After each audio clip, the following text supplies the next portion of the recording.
Hi everyone, I'm Tse Hoi Yan from Form 6A. Last year, I got the subject prize in Information and Communication Technology, and here I would like to share some tips for studying ICT to all of you. The first tip is that open the textbook. I bet some of you have never touched your textbook in these years, but from now onwards, try to make good use of it. Although teachers have given notes on every topic to us, going through the textbook is also important if you want to score a high mark in examinations.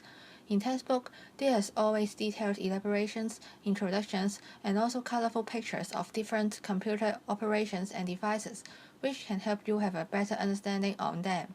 Also, the more to learn both in the textbook is also interesting. Take a look on it when you have time. Although some of them may be out of the syllabus, it's worth reading them as enrichments of ICT knowledge. Maybe one day it will appear in one of the MC questions. Of course, you no need to remember each word in the textbook, but only the key concepts. Make sure that you understand the topic well is already enough.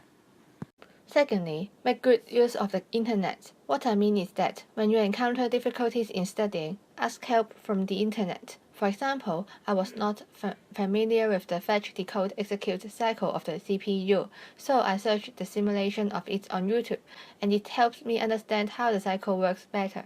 Also, I guess most of you have encountered similar difficulties as mine, which is that the numerous short forms of different components or file extensions are difficult to remember, which we may easily mix them up. For my practice, I will search what they actually representing on the internet, find out their appearance and their function, then match them with their initials. Once you know that what the short form actually representing, you will never mix them up again. Sometimes the short form may be complicated. Try to find some interesting way to remember them. For example, PCMCIA, which is difficult to be memorized. However, when I look it up in the Wikipedia, it told me that we can remember it as people can't memorize computer industry acronyms.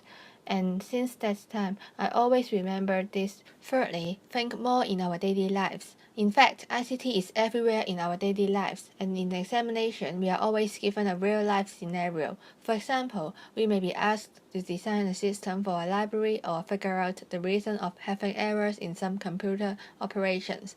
Besides factual knowledge, sometimes common sense is needed for us to answer the questions, so we should always be aware of the technologies in our daily lives.